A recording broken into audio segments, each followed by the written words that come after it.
darles la bienvenida. Muchas gracias, Rafa, Fernanda, Iliana, Lulú, suerte ahí con lo que estés recogiendo. Bueno, hablarles un poquito de la idea que tenemos del taller ahora que reiniciamos después de este accidente que tuvo Iliana y del cual Fernanda todavía no está muy enterada, pero nos hizo suspender las actividades durante casi un mes, ¿no? Entonces, bueno, retomando un poquito y para que conozca a Fernanda, este taller es parte del 7º Seminario de Comunicación Comunitaria. Te cortaste. ¿Cómo? Ay. Bueno, es parte del 7º Seminario Mesoamericano de Comunicación Comunitaria que comenzamos a hacer desde Ojo de Agua, que es una organización de comunicadores, comunicadoras comunitarios aquí en Oaxaca, que tenemos desde el 98 existiendo. Y entonces tenemos desde el 2005 organizando este seminario con la idea de trabajar directamente con la gente que hace medios comunitarios en los estados de México, y poco a poco hemos podido invitar a gente de Guatemala, de Honduras, El Salvador y Nicaragua, que bueno, habían estado presentes durante estos últimos seminarios. El último se hizo en Guatemala, perdón, está aquí hablando de esa cosa. El último se hizo en Guatemala, y teníamos la idea de hacerlo antes de la pandemia, ¿no? Todavía no sabíamos si pensamos hacer en Honduras, pero pues todo nos cambió la realidad, los planes, y terminamos pues organizándolo virtualmente, con una propuesta un poquito más académica, porque en las ocasiones anteriores era un poquito más como conferencias e intercambio de experiencias, algunos ejercicios desde que nos ayudan a integrar. Pues también tratábamos de meter mucho la cuestión de la comunicación y la educación popular, pero bueno, ahorita le cambiamos un poquito el modo al seminario y organizamos esta plataforma digital, ya con estos cursos un poquito más formales, para poderlos compartir con... Nuestra intención era pues con la misma gente que habíamos venido trabajando, y lo logramos en el primer, más o menos, ¿no, Rafa? En el primer curso con Gabriel, pero pues poco a poco pues ha disminuido, o poco a poco drásticamente disminuyó la asistencia, que se entiende, ¿no? Por las condiciones de estar tanto tiempo ya frente a nuestra computadora, que las actividades son por este medio, y bueno, todos sabemos de qué se trata este asunto y las dificultades, ¿no? Pero bueno, ahora la propuesta del taller, bueno, la propuesta del seminario es tener estos 3 cursos sobre la decolonialidad como una teoría sobre la cual pudiéramos afianzar un poquito conceptualmente nuestros trabajos comunitarios, que de repente andan un poquito pues más como en la urgencia de resolver lo inmediato, ¿no? Y tenemos pocas posibilidades de reflexionar sobre la realidad en la que pretendemos incidir, más allá de nuestra formación básica, académica, ¿no? Que puede ser de una licenciatura, y a partir de eso pues ya es la práctica, ¿no? Y tenemos muchas veces poco espacio para reflexionar desde una perspectiva crítica sobre la realidad que vivimos y que nos aqueja, y que tratamos de alguna manera pues resolver, digamos, desde nuestras perspectivas, desde nuestros medios, desde nuestros recursos. Entonces, pues estos cursos pues pretenden aportar teóricamente en ese sentido, y la idea del taller es trabajar en una metodología que nos ayude a, pues en primer lugar la propuesta era anclar estas propuestas, estas conceptualizaciones de los cursos en el taller, ¿no? No dependientes directamente, pero sí poder retomar de estos cursos. Esa fue en un primer momento la propuesta que teníamos, y bueno, con el tiempo lo hemos modificado un poquito, hemos desarticulado el seminario como un todo, y ahora tenemos los cursos un poco más independientes, de la misma forma que el taller. Entonces, el taller se queda como con con la idea o con la propuesta de un trabajo colectivo en donde desde pues esta como propuesta teórica que nos va haciendo Iliana ahorita en este caso a partir de Hugo Semmelmann, que nosotros pudiéramos retomar esto para ir construyendo colectivamente una metodología que nos permita pues justamente reflexionar sobre nuestra práctica y poder encontrar maneras de reformularla en un sentido más crítico. Pues creo que me extendí un poco más de lo que pensaba, pero este es no sé si quedó un poco claro la propuesta del taller, o por ahí, Ileana, ¿qué, qué puedes ahí opinar sobre esto? Sí, gracias, Tona. Sí, sobre la propuesta del taller, pues que básicamente lo vamos a ver al final de esta sesión. Vamos a elegir cuál de las dos propuestas que ya tengo ahora. El accidente me ayudó a pensar.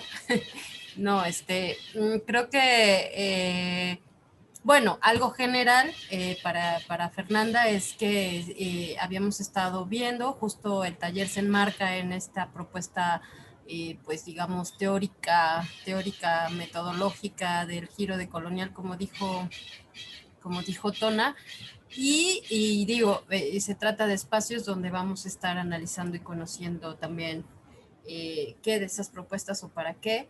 En nuestro caso del taller, en ese contexto, retomamos a Hugo Semmelmann con su propuesta metodológica de sujeto social, a Paulo Freire con la educación popular y a Orlando Borda, siempre se me olvida, de investigación, acción participativa. Esto como propuestas metodológicas, teóricas, que han surgido en estos contextos, en este contexto histórico de colonialidad, de herencia, llámese Estado. Por eso a lo mejor sí es importante que le echaras un ojito a las sesiones del primer módulo, donde se plantean como estas ideas de las que a lo mejor vamos a estar hablando, pero ya no es el espacio para estar como, y que incluso en el de feminismo pues sigue siendo este análisis, ¿no? De todo el marco teórico conceptual de la decolonialidad, y claro, desde conocerla y a lo mejor también cuestionar esta nueva versión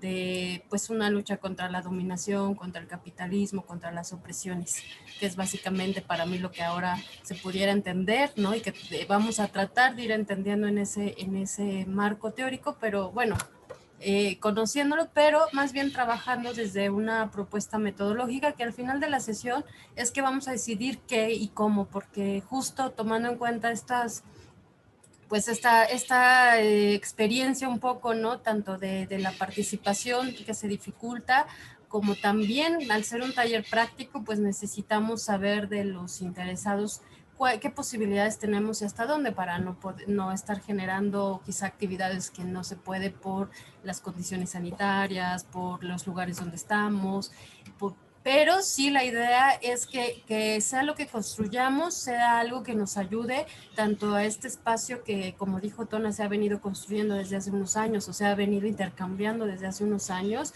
que sea algo que quizá, pues, aunque sean 2, 3, 4 o la misma organización de Ojos de Agua, se pueda construir algo, ¿no? Que sirva, pues, sobre todo desde este enfoque de los hacedores de comunicación comunitaria.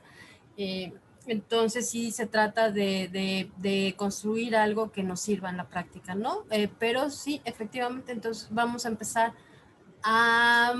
con Hugo Semmelmann. Vamos a ver los videos que por ahí ya se habían quedado, pero pues creímos importante en este sentido de las dificultades de ver actividades, de estar a lo mejor desarrollando otras actividades también, pues de lleno dar espacio a analizar análisis, propuestas de análisis de la realidad social, porque finalmente ya no es que están ya ahí, ¿no? Hay que estudiarlas y hay que profundizar, porque más en este momento actual creo que tienen mucho que aportar, muchísimo, porque nos estamos quedando con conceptos, con ideas huecas, ¿no? Como muy pues muy faltos de acción, ¿no? De realmente de transformar las realidades de opresión que miramos. Entonces, bueno, pues para no extenderme es eso en general lo del taller, la propuesta, y pues al final vamos a ir los que estemos definiendo, ¿no? De acuerdo a los que vayamos a participar, cómo lo vamos a hacer. Entonces, pues vamos a escuchar a Hugo Semmelmann. Hugo Semmelmann, para quien no lo conozca, es pues un sociólogo, sobre todo epistemólogo, metodólogo chileno, que pues trabajó muchos años en México, fue exiliado del golpe de estado de Pinochet.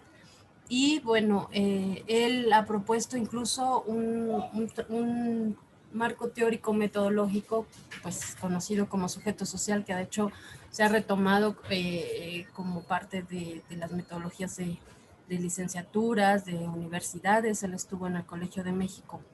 Entonces, pues vamos, son videos cortitos, pero pues dicen mucho, ¿no? La idea es rescatar sobre todo las ideas que más coincidan, ¿no? Con sus pensamientos, con su práctica y con lo que están ustedes también pensando sobre esta forma de conocer las realidades, ¿no? No tanto ahorita de la práctica, sino de qué estamos pensando, ¿no? Cuál es nuestra construcción de pensamientos que tenemos para después ir a hacer nuestra práctica o construirla, ¿no? Entonces, Tona, ¿los tienes por ahí o yo Sí, aquí los tengo ya lo tengo aquí listo, lo voy a compartir. Son los videos de Hugo Semmelmann de la sesión 2, por si los quieren ver aparte, están en la página, la página del taller, en la sesión 2, en la carpeta de materiales. Pero a ver, lo voy a compartir ahora aquí mismo.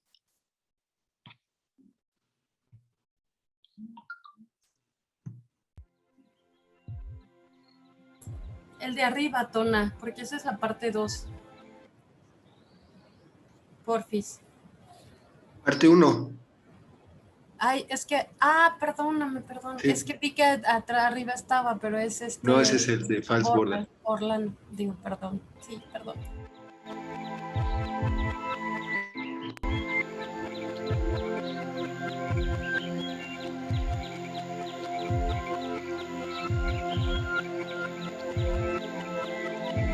No, ¿me entiendes? Son cosas absurdas. No, son absurdas pero reales, pues, han ocurrido. Entonces, si seguimos con esa imaginación, usar los libros y no pensar los libros desde la realidad, bueno, no vamos a poder construir nunca nada porque no estamos viendo la realidad. Y la realidad sí la está viendo el pensamiento conservadora. A ese no se pierde. Ese tiene un sentido de realidad profundo. ¿Por qué? Porque tiene un ancla con la realidad. Y el ancla que tiene con la realidad es el interés.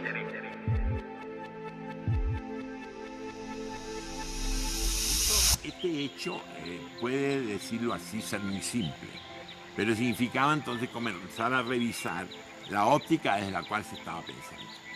Es decir, ya no era suficiente simplemente repetir teoría, ya no era suficiente probar teoría, sino que era necesario quizás recuperar la raíz misma del acto de pensar, que era el de recuperar al sujeto con un sentido histórico, y eso evidentemente no es un discurso puramente valórico, es un discurso que exige rigor, y es lo que nosotros pretendemos comenzar a abordar en este proyecto de reflexiones a los cuales estoy aludiendo.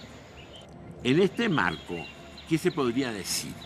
¿Qué es lo que nosotros a partir de esta experiencia podemos decir? En primer lugar, que la reflexión epistémica, incluso la reflexión más abstracta, más sofisticada, que se pueda dar en distintos tipos de escrito o en libro, siempre tiene una raíz histórica. De ninguna idea, por especulativa que sea, en el ámbito del conocimiento, en el ámbito de la construcción de la historia, en el ámbito incluso del rescate del sujeto humano, puede entenderse si no se entiende que representa una necesidad histórica, es decir, parte de momentos históricos que nos desafiaron como tal al acto de pensar y de construir. Y eso evidentemente nos coloca ante la necesidad de entender dos cosas que son elementales y sin embargo que están muy ausentes. Hasta hoy día, me atrevería a decirlo, con temor a hacer un juicio demasiado categórico, pero que hasta hoy día está ausente, que es entender el momento histórico. No nos preocupa entender el momento histórico. Estamos más preocupados en entender lo que un autor dice sobre una realidad que entender el momento. Y entender el momento significa entender dos cosas. a qué obedece un escrito, a qué necesidad obedece un escrito y qué es lo que yo quiero hacer con ese escrito en el momento en que yo vivo, no en el momento en que ese escrito fue escrito. Cómo yo leo desde mi contexto de vida, cómo yo leo desde mi contexto de pensamiento aquello que de alguna manera está acumulado en las bibliotecas. Cómo leo, en una palabra, pero cómo leo es algo más que leer, es cómo miro, cómo interpreto aquello que acontece. Y esto implica no solamente entender el momento histórico, qué significa hablar de capitalismo globalizado, qué implicaciones políticas, ideológicas y culturales y psicológicas tiene. Estas no son preguntas sencillas.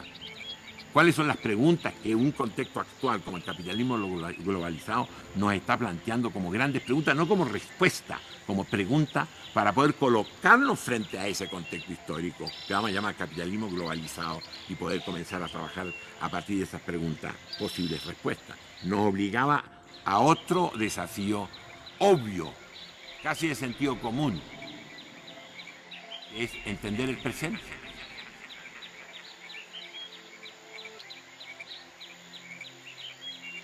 ¿Y leíamos el presente? No leíamos el presente. El presente no tenía presencia. El presente era la mera contingencia, era lo que pasaba.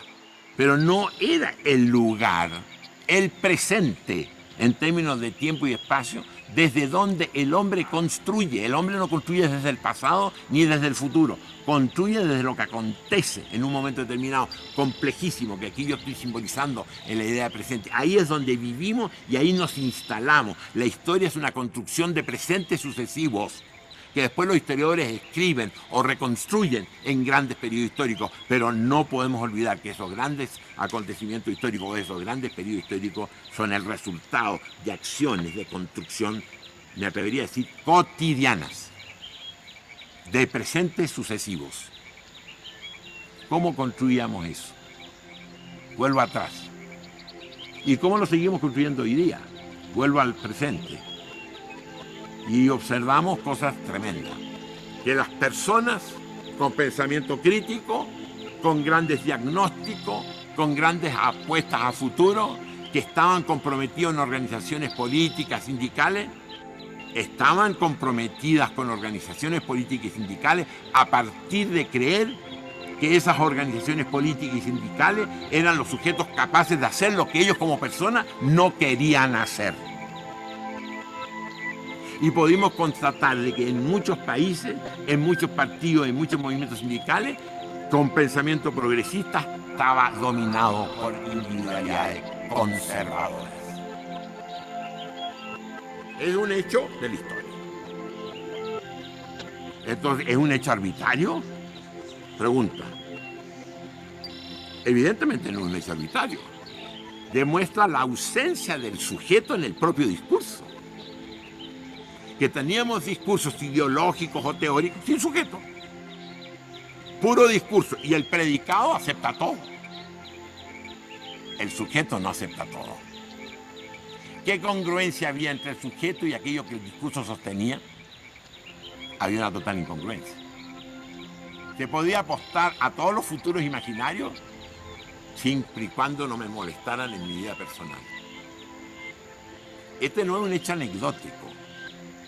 Está mostrando una falta de compromiso con las ideas, una falta de compromiso con el propio discurso y por lo tanto un discurso que ocultaba grandes debilidades en los sujetos. Y eso nosotros lo comenzamos a enfrentar, no en el plano psicológico, también podrían ser también propósitos de los psicólogos, sino en el plano de la construcción del pensamiento. Y eso no es un acto menor. Pero un acto de pensamiento para entender el presente. Un acto de pensamiento para entender el presente, no para perdernos en la contingencia de la anécdota, sino un acto de pensamiento para entender el presente, porque desde el presente se construye el futuro, si no, no hay futuro. Tan simple como eso. Esto no lo estoy planteando en el plano ético, ni lo estoy planteando en el plano filosófico, lo estoy planteando en el plano del pensamiento histórico. O sea, en el pensamiento del hombre que entiende que a través de su pensamiento se coloca frente a las circunstancias para construirla. Y entonces se nos plantea un tercer problema. No basta pensar, sino que hay que querer pensar. no basta solamente llegar a conclusiones, sino que hay que atreverse a sostener esas conclusiones. O sea, llevarlas a la práctica.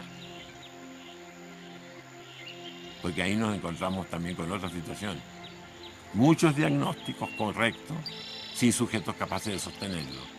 Muchas previsiones de futuros posibles sin sujetos capaces de sostener esa construcción.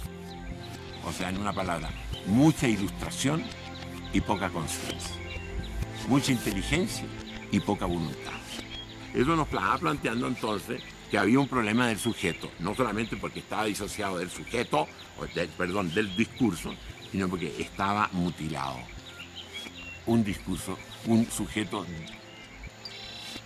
descompuesto internamente, que se atendía solamente al problema de su capacidad de pensar analítico y se atendía muy poco a sus demás facultades.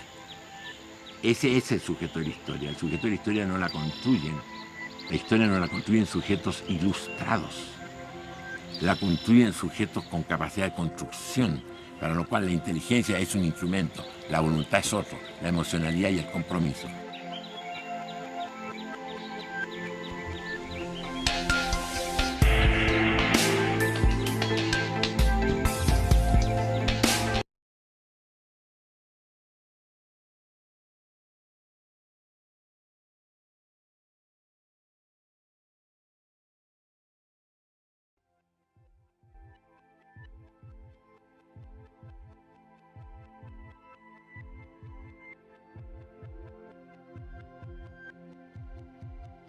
Pasamos de una generación, yo llamaría optimista, de una generación que creía en el futuro, que creía inminente una sociedad mejor, superior al llamado capitalismo dependiente, como se llamó en su época, a una generación que no tiene claridad de futuro, a una generación que vive dominada por el escepticismo, que no tiene garantía de nada y que evidentemente está tratando de refugiarse en el repliegue a sí mismo, en el repliegue a la persona, y que puede dar lugar a todo tipo de fenómenos, desde los narcisismos hasta las acomodaciones, los conformismos, la dependencia.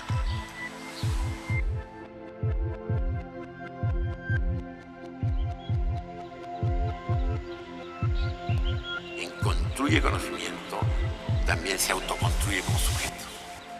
No se pueden disociar los dos procesos. Construir algo que siempre va a ser externo a mí y yo quedarme igual. No, yo construyo para desafiarme con nuevos espacios de la realidad. Por lo tanto, eso nos llevaba a entender que cuando hablábamos del pensamiento histórico propio de un sujeto que construye circunstancias, estábamos inevitablemente articulando a un sujeto con el conjunto de sus facultades, no solamente con el entendimiento analítico, sino también con su dimensión afectiva, con su imaginación, con su intuición, con su voluntad. Ese es el sujeto histórico, es el sujeto que son cada uno de ustedes, desde su vida cotidiana. Un sujeto, por lo tanto, capaz de construirse. El problema de pensar la historia es pensar una realidad que me comprometa como sujeto, no simplemente constatar esto es verdadero o esto es un error, sino qué sentido tiene la verdad y qué sentido tiene el error para una persona concreta, para un sujeto ubicado en circunstancias históricamente determinadas. Entonces nos dimos cuenta, muchos años después, que cuando uno analizaba los discursos, desde el conservador al hiperrevolucionario, todos tenían algo en común, que compartían los mismos parámetros, que era no romper con los parámetros del poder. O sea, el discurso más conservador y el discurso más aparentemente rupturista respetaba una lógica de mirada. Esa lógica de mirada era la que imponía el poder. Esto era un problema no menor, que nos lleva entonces a comenzar a plantearnos la necesidad de revisar eso, no como sociólogo, sino más bien desde el punto de vista de la construcción del razonamiento, o sea, desde las lógicas de razonamiento, y nos llevó a plantearnos el problema de cuáles son los referentes que organizan entonces la inteligencia, cuáles son los determinantes sociales que obligan a que una persona piense en un mismo sentido, aunque tengan signos ideológicos y valóricos diferentes. ¿Me explico lo que estoy señalando? Y eso nos lleva a plantearnos un problema enorme que la palabra misma indica que es complejo, que son los parámetros del pensamiento. Y los parámetros del pensamiento no son sino referentes que la lógica del poder impone para asegurar su propia reproducción y darle a la sociedad estabilidad y continuidad. Y entonces, en esa misma medida, uno puede comenzar a darse cuenta de que uno ha manejado información y esa información la ha plasmado en discurso, pero en ese discurso que contiene información no necesariamente hay pensamiento. ¿Y qué es pensamiento? Primero es la capacidad de romper con aquello que me determina. Es ganar una cierta autonomía con respecto a esa sociedad que me contiene y en la que yo necesariamente vivo. El hombre está situado en esa tensión entre lo que nos determina y lo que no nos determina. Y este no es un tema menor, porque lo que no nos determina es lo que permite entender al hombre como creador y como constructor de lo nuevo. Y es lo que permite entender que sea capaz de romper con lo establecido, con lo ya aceptado, con lo ya organizado, con lo ya transformado en verdad.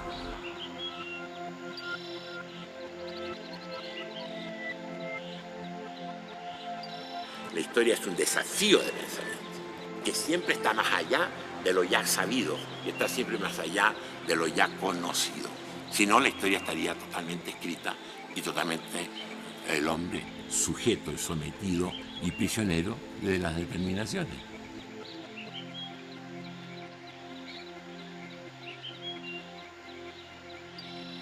Si a esto agregamos ahora que hay lógicas que están contribuyendo a eso, que son las lógicas de poder entendidas como lógica de lectura, y nos lleva a un problema que no es menor y que está estrechamente vinculado con lo que yo le estoy diciendo, que es la administración de la inteligencia.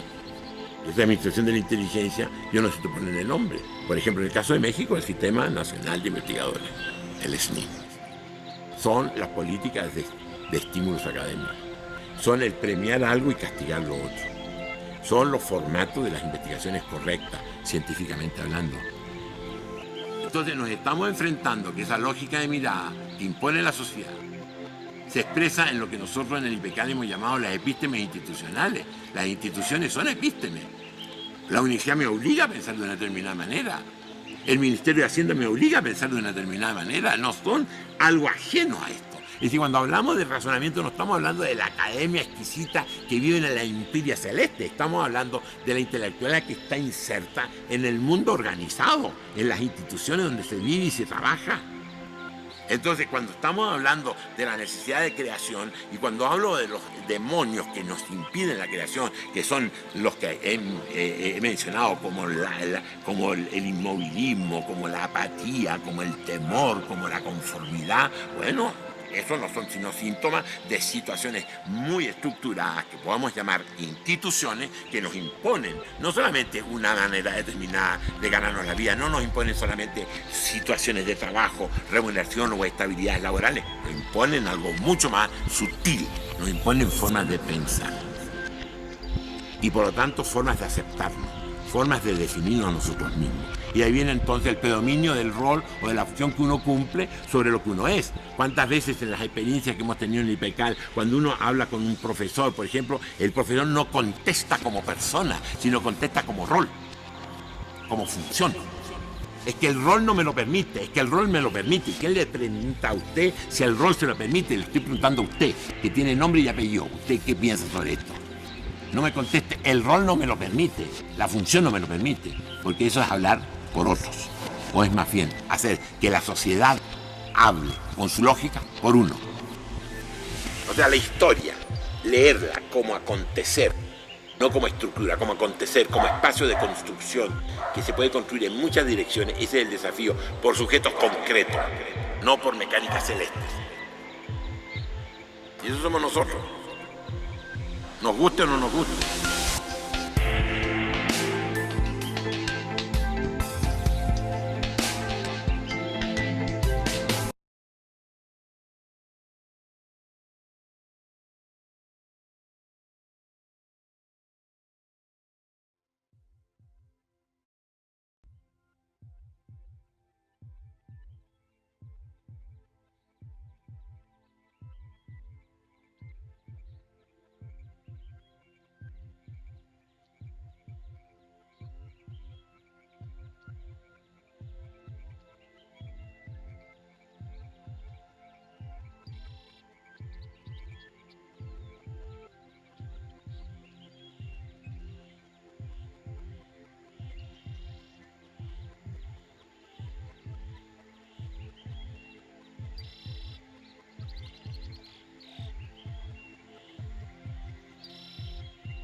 Cuando yo he hablado de rescate de sujeto, cuando he hablado de que tenemos que tener una relación,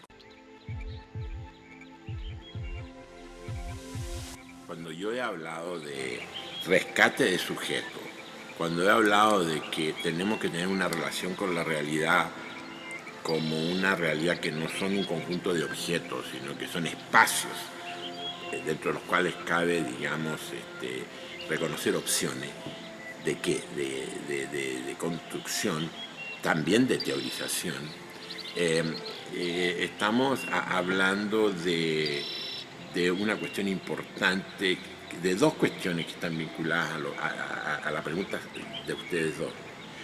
A la dimensión de la historia, por una parte, y a una dimensión muy importante de revalorar hoy día en la discusión, porque ha sido desconocida o ha sido deformada, que es la dimensión de lo político. Quiero detenerme en ese punto. Cuando nosotros decimos que recuperamos la herencia del siglo XX, como ya lo señalaba Castoriadis, como un gran precursor de esto, tendría que decir que la sociedad humana no puede ser explicada, lo decía él hace mucho tiempo, sino que no podía ser explicada porque era una construcción de los hombres, una afirmación muy importante de él. Cuando nosotros nos hacemos cargo de esa línea de que la realidad es una construcción, tenemos que estar necesariamente abordando un problema muy importante, que es subordinar, esta es una afirmación más compleja, que es subordinar la teoría a la historia. O sea, para decirlo en palabras de Manuel Sacristán, el filósofo español, es darle siempre primacía a la historia. Darle primacía a la historia no es negar la teoría, es simplemente reubicar la teoría desde las exigencias históricas que pueden variar mucho. Pueden variar tanto que muchas exigencias históricas pueden no estar ya en los límites de teorías, por geniales que estas teorías sean. Ese es un problema que se presenta con muchos autores. En este momento no creo necesario mencionar ninguno en particular, pero lo que para nosotros es importante es que la realidad que van conformando los hombres, que van construyendo los hombres por sus interacciones, por sus relaciones conflictivas o complementarias todos los días, en el plano de lo individual, grupo primario, hasta los grupos más terciarios, incluso los colectivos, bueno, esa realidad está en permanente cambio. Y entonces la teoría que yo pueda haber construido sobre esa realidad en un momento determinado puede no ser vigente en un momento posterior.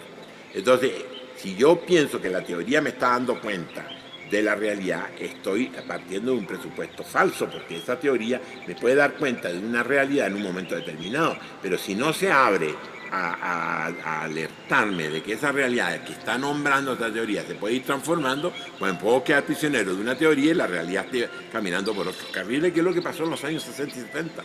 En los años 60 y 70 se teorizó la realidad, se pensó que se tenía una teoría de la realidad tan completa que no había nada que pudiera sorprenderlo. Esto se agravó cuando esa teoría mal usada se transformó en ideología.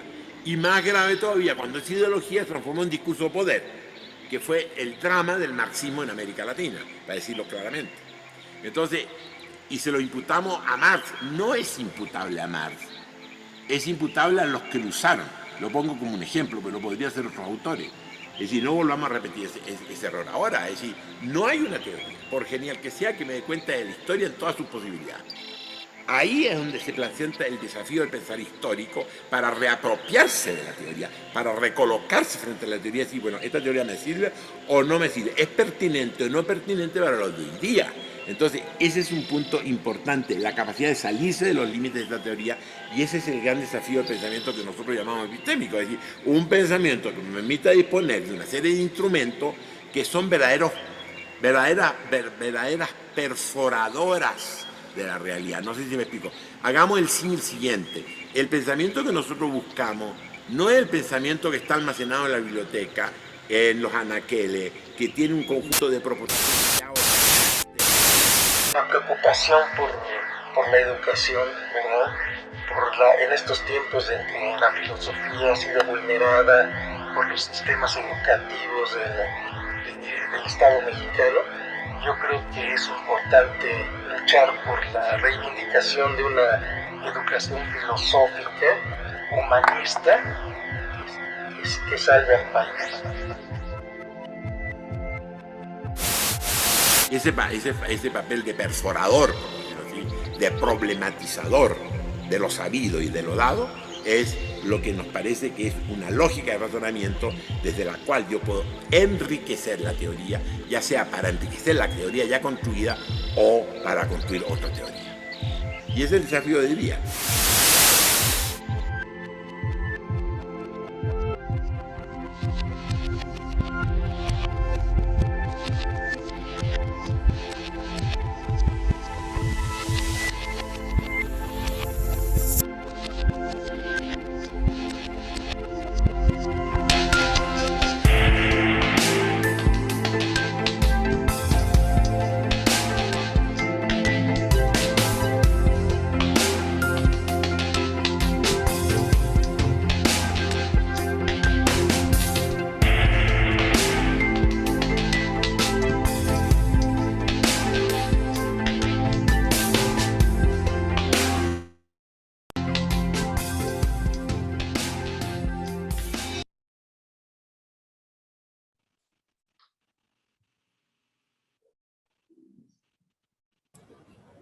Listo. Gracias. Bueno, pues antes de yo mencionar algunos puntos centrales para ejes, ¿no? Que retomo, pues hacemos como como una ronda pues, de impresiones. Es muy importante, me gustaría saber cada quien qué retoma, ¿no? Que si lo conocían, pues qué es lo que podrían recuperar, rescatar. Y de quien no, pues las ideas o lo que les haya llamado la atención de los videos, ¿no? ¿Cómo ves, Tona? Primero así si es que, si es que, bueno, Rafa pudo escuchar de allá y puede hablar, pero bueno, algo sobre los planteamientos que escuchamos de Zimmerman.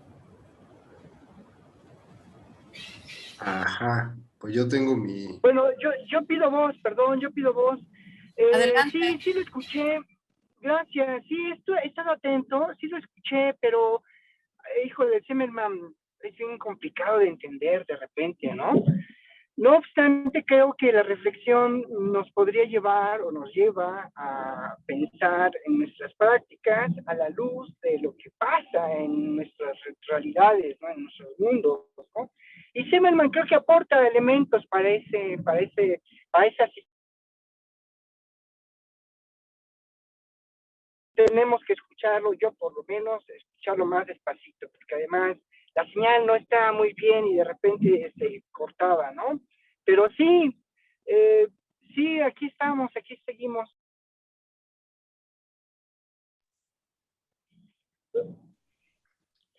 Pues desde lo que pude ir siguiendo de los 3 videos, veo pues que tiene 3 en cada uno, pues como que dedica como un tema muy específico, ¿no? En el primero pues nos habla del sujeto y algo que se me quedó muy claro, o sea, o muy grabado, es esta cuestión de que dice que del predicado se pueden decir muchas cosas, ¿no? Pero del sujeto no. Y eso es porque el sujeto es quien ejecuta las cosas, ¿no? Es desde quien se percibe, es quien percibe su realidad, su mundo, quien toma conciencia, y entonces quien establece ese predicado, qué es lo que se va a decir, ¿no? Pero el sujeto es la manera en la que se construye esta acción, ¿no? Perdón, creo que no me van a seguir hablando. Gracias. Fernanda, ¿estás por ahí? Sí, Sí, aquí ando. Justamente lo que comentaba pues Rafael, creo que tendré que darle otra vista un poquito más concentrada para poder entender un poquito más pues todo lo que se mencionó. Obviamente hubo algunas ideas que me hicieron ruido, pero bueno, me gustaría antes de decir algo, pues volverlos a checar yo por mi cuenta. ¿Cómo que te hizo ruido, por ejemplo? Miren, ahorita lo que más presente tengo justamente es esto que mencionaba de,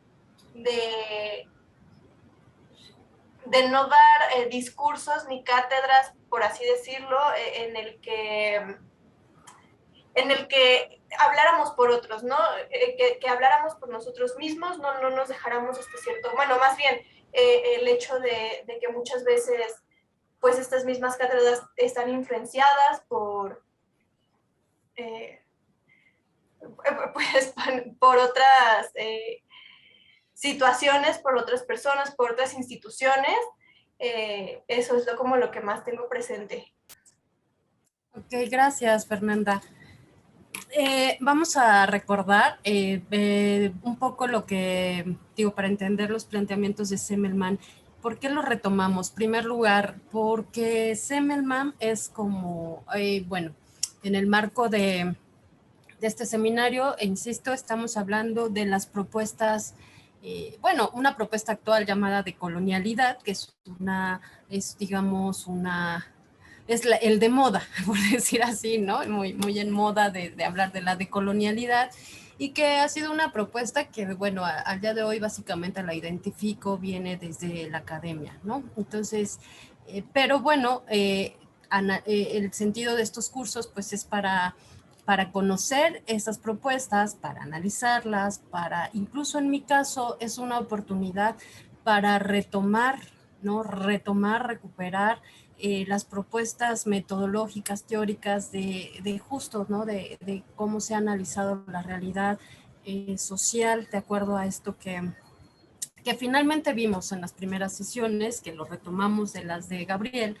¿no? ¿Qué es esto que hablamos, que decimos de colonialidad, ¿no? Que en resumidas cuentas para Fernanda, que no ha estado, es esto que se le llama de colonialidad como a la herencia, ¿no? A lo que vivimos después de las independencias, ¿no? Después de que hubo colonización, se conquista, colonización, independencias, pero que hablamos que hay un sistema, ¿no? De dominación mundial, capitalista, que sigue de alguna manera este proceso de colonialismo de otra manera, ¿no? Entonces, digo, por ahí, si alguien de los que han estado participando quiere agregar o corregirme algo, pues por favor también.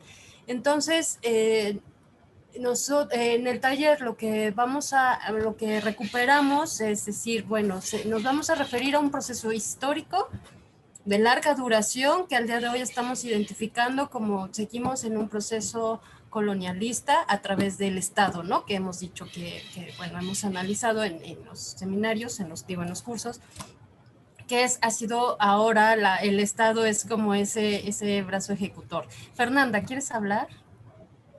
¿O se te levantó tu manita? No, sí, justo era una pregunta con lo que me acabas de mencionar. Yo ya visualicé los videos de las sesiones anteriores, pero sí escuché mucho que hablaban sobre las sesiones de Gabriel. No sé si esas igual se encuentren para que las pueda yo checar o bueno, si sea necesario que las cheque. Sí, está mi micrófono.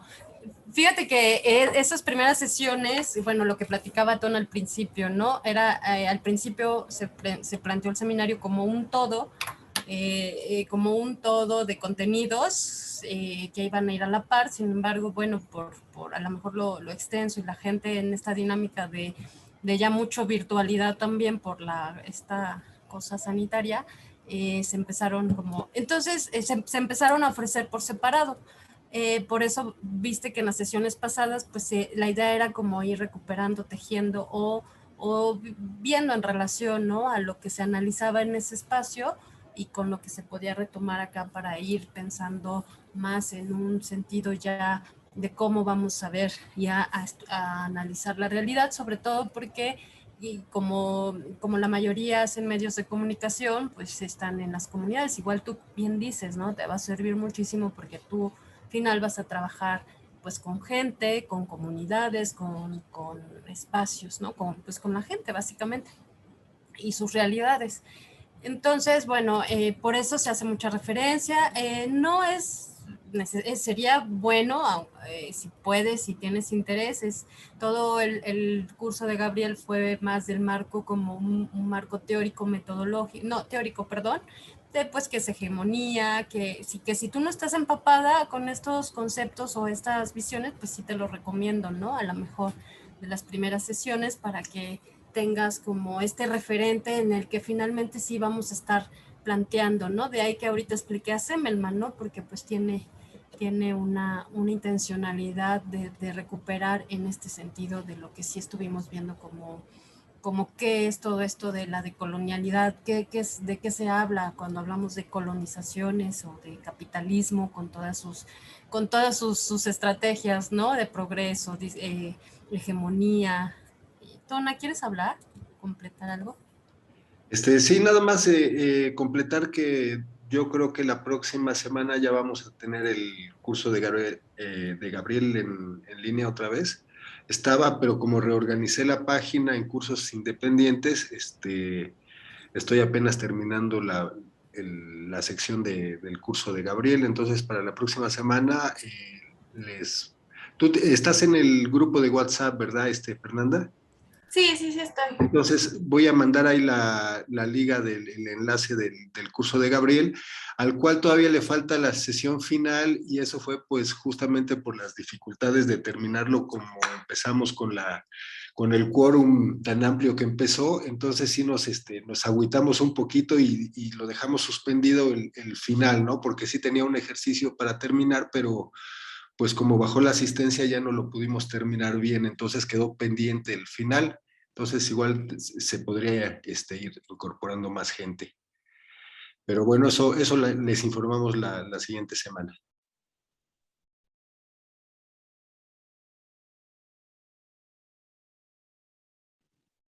Listo, Ili. Es que compartí pantalla y no encontraba dónde me movió el audífono, digo el micrófono. Compartí pantalla, ¿la ven?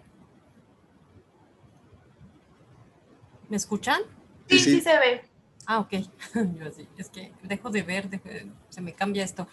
Bueno, esto es un poco para también Fernanda y para el taller y para, bueno, aquí es donde iba, que no lo voy a decir porque finalmente pues sí, ya lo habíamos visto, pero quizás si ves las sesiones del taller pasado, aunque haga referencia a Gabriel, igual te puede ayudar porque hice como un recuento, como retomo varias cosas, ¿no? Sí, cosas. Entonces, bueno, estos tres primeros ya vimos, ¿no? Ya estuvimos viendo toda esta cuestión, que eso sí es muy familiar, en todos lados pues estamos escuchando de la depredación capitalista, del despojo, de los miles de males, de las enfermedades. Bueno, ahorita estamos viviendo justo una cosa así, ¿no? Bueno, esto global, que no voy a decir el nombre bien. Entonces, bueno, básicamente voy en este punto de por qué retomo estas propuestas de Hugo Semmelman, la investigación, acción participativa, la educación popular, porque si bien con varias hemos estado familiarizados desde hace ya unas décadas que se empezó a retomar la educación popular y hace más de una década se empezó ya a hablar en las universidades de la investigación, acción participativa, y entonces están ahí ya en el vocabulario de las organizaciones y ya de los académicos, ¿no? Pero bueno, la historia, en este proceso histórico, que es lo que también siempre voy a resaltar, ¿no? Como no quedarnos, por ejemplo, con la visión ahora de lo que es la decolonialidad, según los autores que ahora le nombran así, porque a mi parecer, por ejemplo, creo que en primer lugar es esta parte histórica de la que carecen muchísimo, ¿no? Justo empiezan a plantearse conceptos para querer decir lo mismo, pero ahora más cortado y sin tanta aterrizaje en la práctica, ¿no? Entonces creo que desde hace décadas y en otros videos que pueden revisar de Hugo Semmelmann o de, pues sí, de él sobre todo, porque él trabaja mucho a nivel metodológico, es que, y en otras espacios, en otras disciplinas, ¿no? Se ha hablado ya de esta crisis, así como hay la crisis mundial y global de problemas sociales, pues las ciencias sociales tienen el propio, y que es justamente cómo dar cuenta, ¿no? Cómo dar cuenta, cómo transformar, siempre ha sido una discusión dentro de las ciencias sociales o debate, ¿no? Si son neutrales o si se comprometen con las realidades sociales que estudiamos, ¿no? Sobre todo las ciencias sociales, las humanidades, ¿no? Pero sobre todo, pues la sociología, la antropología, y quizá, ¿no? Hasta, bueno, hay una medida la comunicación, y hay ustedes, pero no sé, ¿no? A veces muchas carreras sociales pues se van más a lo técnico. En fin, hay una crisis especialmente en este punto, ¿no?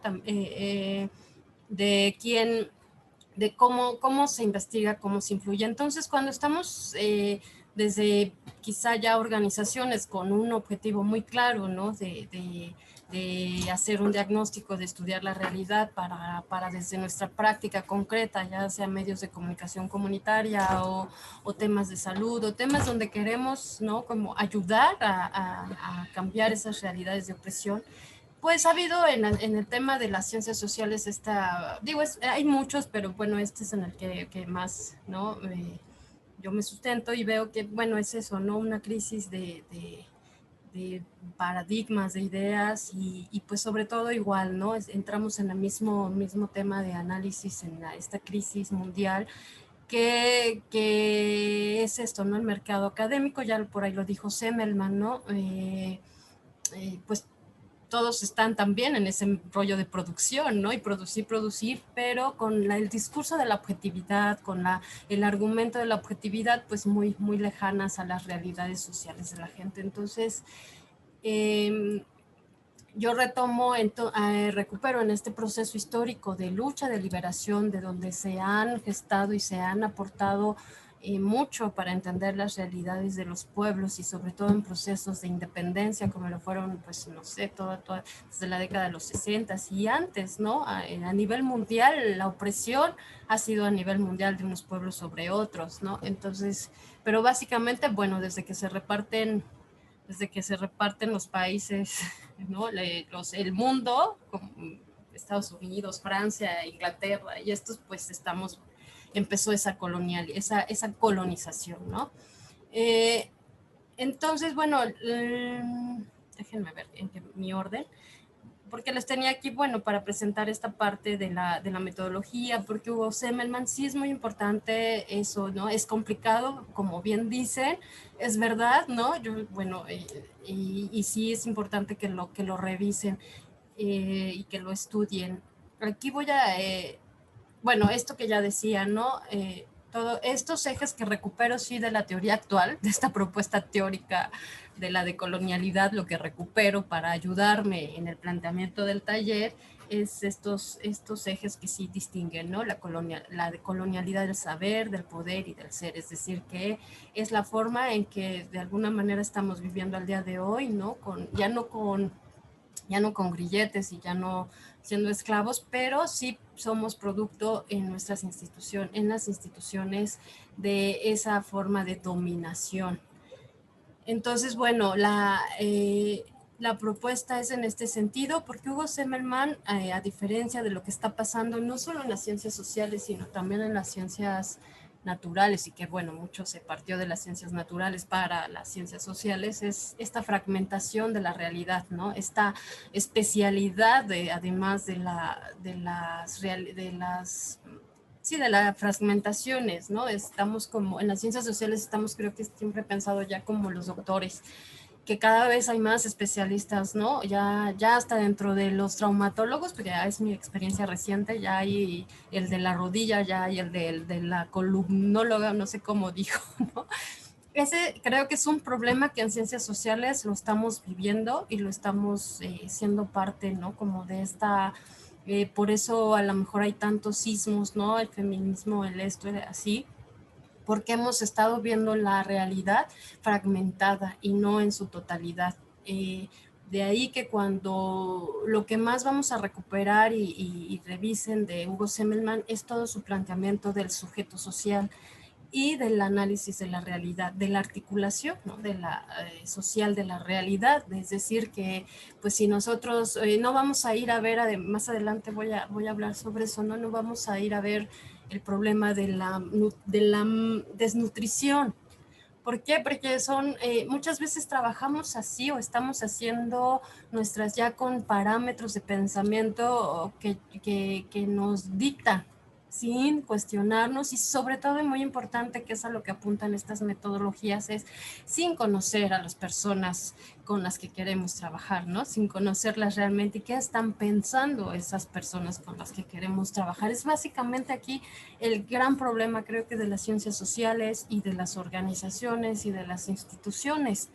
Por eso vemos muchas cosas que pasan en las comunidades con los proyectos, ¿no? Y de donde vengan, porque parten de estamos en esta estructura de poder, ¿no? Finalmente, con estos temas que nos enmarcan, pues seguimos en esa pirámide y en esa estructura de poder donde quienes dicen son las instituciones, los problemas que hay, y es lo que vamos a buscar a las comunidades ya nombrado, y es lo que vamos en función de eso vamos a hacer nuestra propuesta.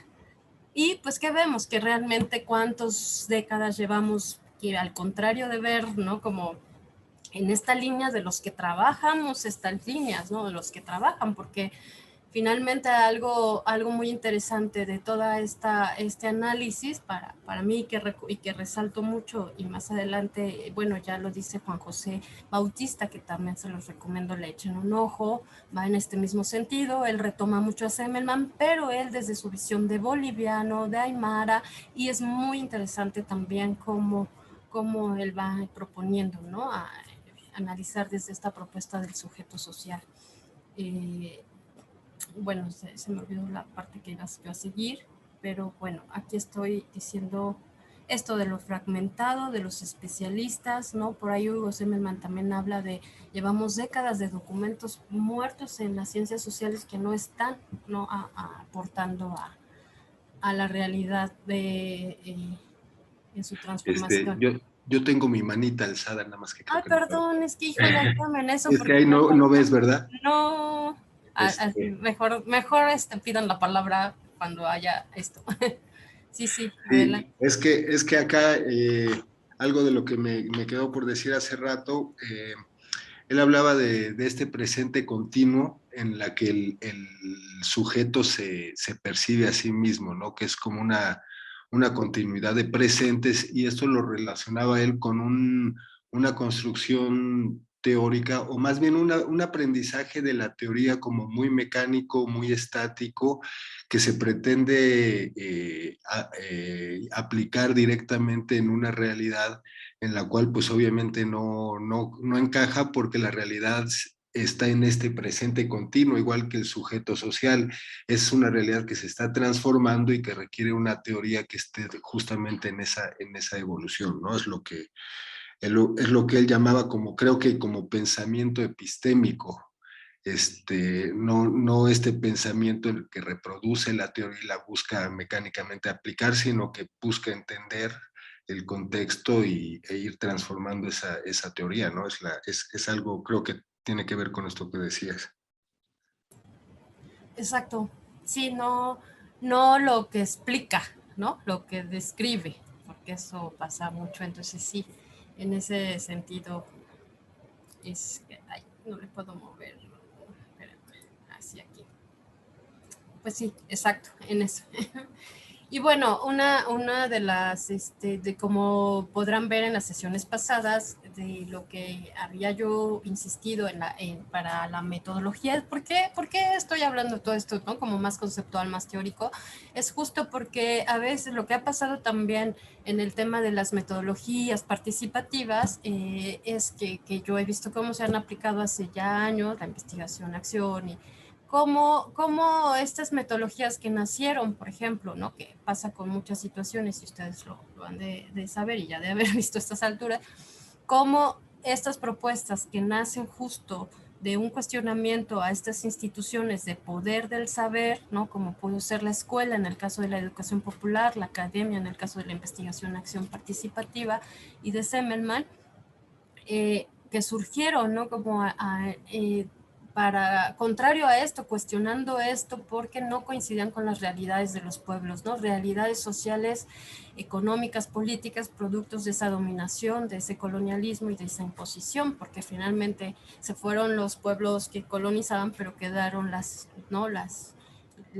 burguesías en muchos sentidos, ¿no? Que por ahí muchos autores también, bueno, si es de su interés, revisen y les sugiero mucho porque es también una base importante de lo que planteo. Amílcar Cabral, Franz Fanon, que fueron dos personajes importantes de lucha contra la dominación en los 60s, 50, 60s, y que además de estar en la ¿cómo se llaman? Los partidos revolucionarios en las luchas de liberación como tal, ¿no? Pues fueron grandes pensadores que desde las realidades que viven, pues cuestionan, ¿no? Mucho de esta imposición colonialista. Entonces, eso. Entonces, ahí lo que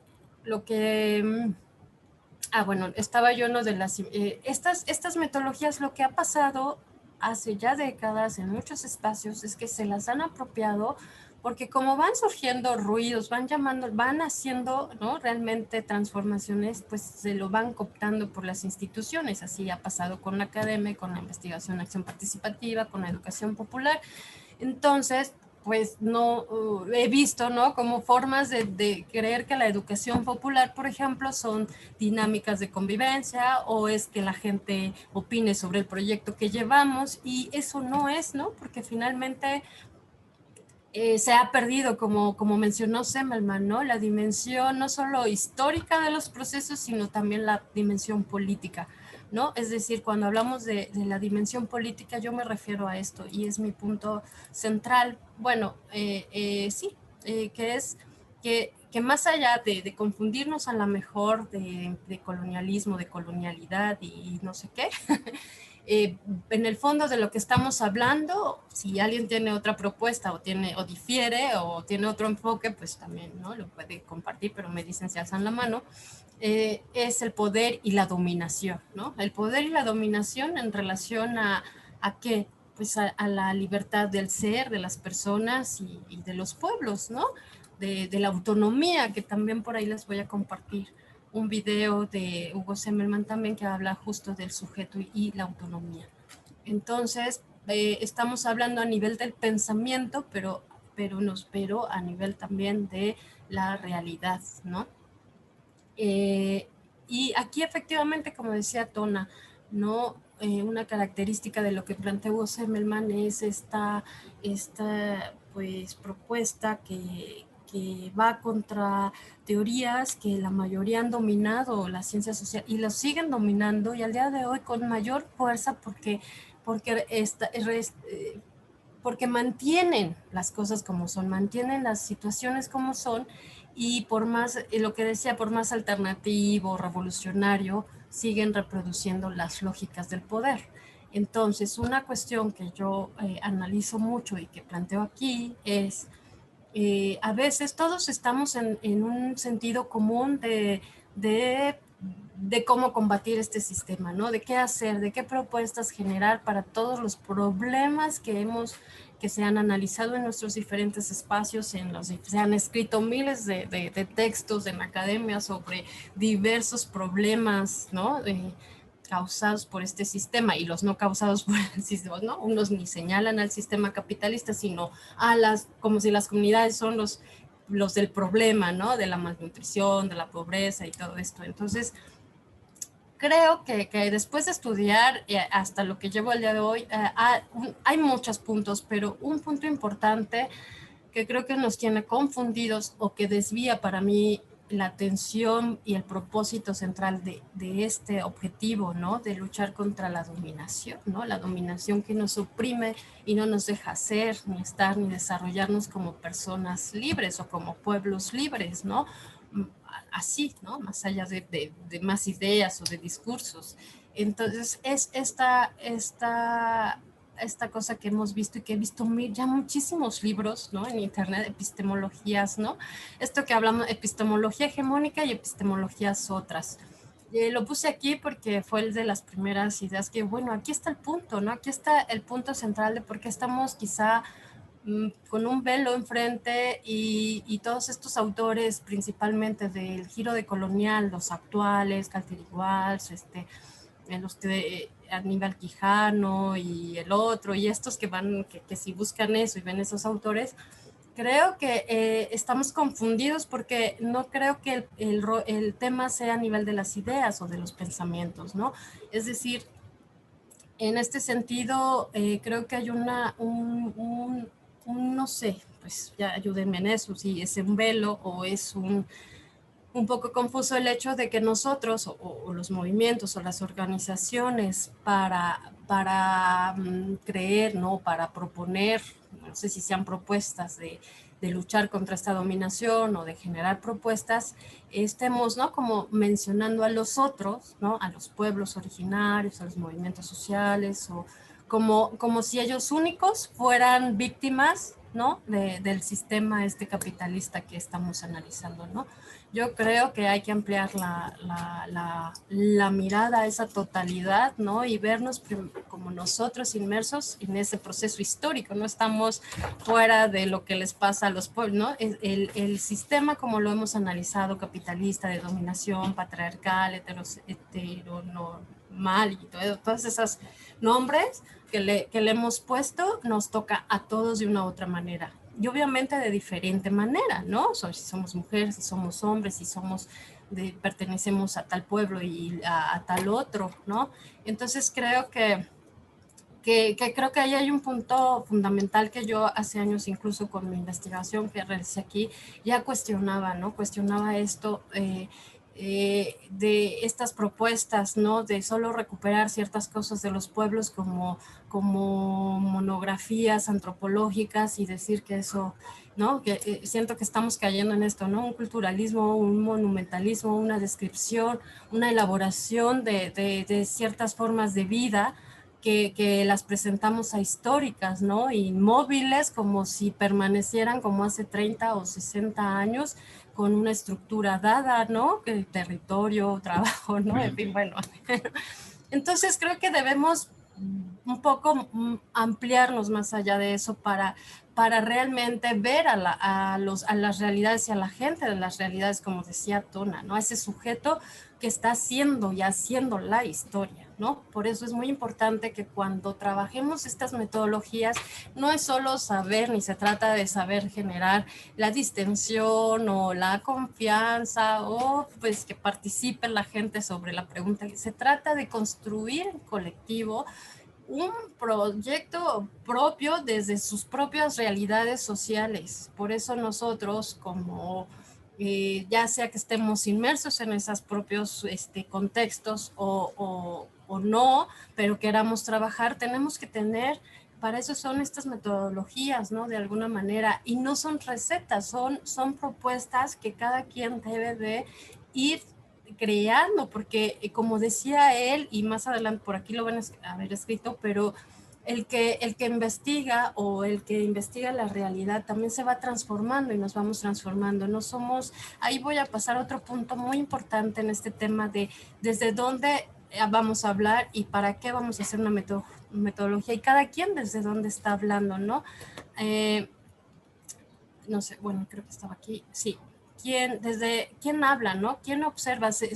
A veces en estas propuestas o no propuestas, en realidad, sino descripciones, en general en el tema de las ciencias sociales, ya no de la producción académica o incluso de las organizaciones, lo que presentan, ¿no? Tenemos que ubicarnos, ¿no? No estamos fuera de esta realidad histórica, de este presente, y estamos en un lugar ubicados, ¿no? Desde donde hablamos, desde donde observamos, desde donde analizamos, por tanto, desde donde vemos un ángulo de esa realidad, ¿no? Y otros verán otra, y en el mismo contexto una mujer verá de otra manera y una niña, en fin, ¿no? como no perder de vista, eso es muy importante porque tiene que ver con esta parte, ¿no? ¿Quién observa y quién habla? El investigador ubicado o la investigadora, ¿no? Desde dónde se comprende de una manera u otra los fenómenos humanos, ¿no? Ocupamos un lugar estructural y ocupamos un lugar exacto, ¿no? Estructural en la relación en donde estamos, ¿no? Si estamos hablando desde la universidad, si estamos hablando desde nuestra organización, si estamos hablando desde la comunidad a la que pertenezco, es muy importante tener claridad de eso, ¿no? Y ubicarlo en esta propuesta, ¿no? Sí, dime. Sí, aquí sobre esto, en uno de los videos, Semmelman hablaba sobre el papel en el mismo sentido en el que Althusser habla de los aparatos ideológicos del Estado. Semmelman observaba cómo las instituciones también del Estado nos determinan, ¿no? Esta mirada de la que hablas, desde la cual observamos. Entonces son los aparatos de la educación, o estos aparatos que nos dan nuestras certezas, nuestros puntos de referencia, que se han visto se han observado desde distintos lados, ¿no? Althusser los ha observado como aparatos ideológicos del Estado, advirtiendo sobre la manera en la que los estados en esa época de la Guerra Fría, tanto los estados del bloque socialista como comunista, pues podían definir ideológicamente la mirada de la gente. Ahora creo que se vuelve más complicado porque ya no son los estados nada más los que tienen esa capacidad, o son ya menos los estados, y sería un poquito más ese libre mercado y las pulsiones del consumo y como mecanismos menos institucionalizados en ese sentido y como más deslocalizados, ¿no? Que ya no obedecen a un sentido ideológico claro, sino muchas veces nada más a la pura ganancia, ¿no? del mercado. Entonces, bueno, él hablaba de cómo las instituciones definen la mirada y ahora es distinto, ¿no? Y justamente este recorrido de la decolonialidad, desde, como dices, desde Fanon hasta Dussel, que para mí es muy importante su revisión histórica que hace y de la modernidad, pues nos permiten justamente observar esos lentes desde los que observamos, ¿no? Desde los que estamos queriendo entender nuestra realidad. Así es, sí. Aquí un poco a lo mejor sobre las epistemes, ¿no? Bueno, Hugo Semmelman lo que está planteando es eso, ¿no? El tema es, bueno, cómo trabajar a nivel de pensamiento, ¿no? Cuando una episteme es como formas de pensamiento, justamente. Entonces dice, finalmente las instituciones tienen sus propias formas de pensamiento, por eso creo que retoma otro autor, epistemologías institucionales, ¿no? Que tienen su propia forma su estructura de pensamiento que regula entonces el comportamiento y el rol de las personas. Él en otro momento, pero aquí también lo deja ver, dice cómo ver a ese sujeto. Cuando nosotros vamos a investigar, vamos a conocer esa realidad, tenemos que ver a ese sujeto potencial de creador de su realidad, ¿no? Y esto es muy importante, que no vamos a ver lo que queremos ver según nuestra teoría, o esto es construcción de conocimientos, ¿no? Por eso él dice, bueno, entonces con este planteamiento el reto es a nivel de construcción de pensamientos, ¿no? De qué estamos pensando y por eso acá abajo dijo, ¿no? ¿Qué realidad y en base a qué criterios y características vamos a analizar esa realidad? Pero bueno, un poco por lo de las epistemologías y episteme, ¿no? Es como, pues, a eso se refería. Pero sí, exacto. Bueno, para tener la última rato para decidir qué vamos a hacer, si termino un poco de explicar, pues esto lo resalto mucho porque justo es la forma en que nosotros vamos a ir a los siguientes pasos para usar ya, digamos, las técnicas y la metodología como tal, ¿no? Si es que vamos a ver cómo decidimos qué le vamos a hacer, pero pero justo esta parte es previa y siempre muchas veces se carece en las universidades, por ejemplo, que es lo que conozco, en las organizaciones también. A veces tenemos que, por ejemplo, me pasaba, ¿no? Y justo con el tema del Equilcus Lejal, que hace 10 años se estaba retomando desde la academia y desde las ONGs. Entonces es un concepto que se extrae del ámbito cultural, ¿no?, al que pertenece, se le define de una manera, se dice que se parece y se agarra para explicar lo que ya desde Bolivia estaban diciendo como la buena vida, el buen vivir. Pero ¿qué pasa? Que de repente se usa, pero justo en esta estructura, ¿no? En la organización la usaba el Equilcus Lejal para explicar los derechos humanos, para empezar, ¿no? Que los derechos humanos vienen pues de esta estructura vertical de organismos internacionales y de definir los derechos. Entonces, no se trata de eso, hay mucha confusión, hay mucha práctica así, porque como decía Semmelman, ¿no? Finalmente una práctica así cómoda en la estructura piramidal, pues nos pone eso, nos da comodidad, nos da seguridad y nos pone en el inmovilismo, ¿no? En la apatía, incluso en el no se puede hacer nada. Entonces, cuando él habla de reconocer, ¿no? De reconocer ese sujeto con su historia y su realidad presente, ¿no? Como tal, no la historia para decir que acá es el otro punto, ¿no? No lo que estamos viendo ahora, hay algo que también, bueno, les invito pues a analizar, a debatir, ¿no? Porque a mí me tiene pues muy preocupada y a veces muy enojada, ¿no? Porque estamos hablando para empezar, de conceptos, ¿no? De conceptos que a veces no tienen la profundidad o no están definidos, ¿no? Él en otro momento también va a plantear la crisis de necesidad de conceptos nuevos, ¿no? De no trabajar con conceptos que pues de hace 30 años ante una realidad que ha cambiado totalmente y nosotros pues lo vemos todos nos podemos dar cuenta en el sistema educativo, por ejemplo, ¿no?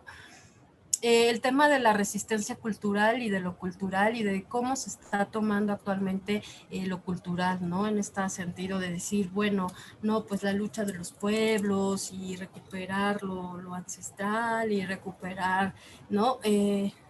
Aquí hay algo importante, ¿no? Que de Amílcar Cabral, ¿no? Como ellos en este análisis justo de la dominación, ¿no? La dominación a lo que ataca primero es la cultura, ¿no? Las formas de relacionarse, de convivencia, de vida.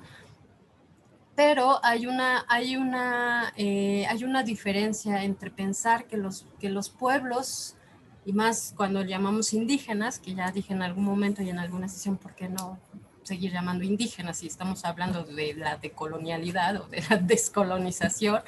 Que son conceptos que vienen arrastrados desde el colonialismo inicial, ¿no? El imperialismo, ¿no? Francés, que es para explicar a los otros, a los que iba a dominar, ¿no? A los, etnias, por ejemplo, ¿no? El tema de etnias, el tema de indígenas. Entonces, bueno, desde ahí, ¿no? Desde ahí cómo construir incluso conceptos que realmente nos permitan entender la realidad o dar cuenta de esta realidad presente.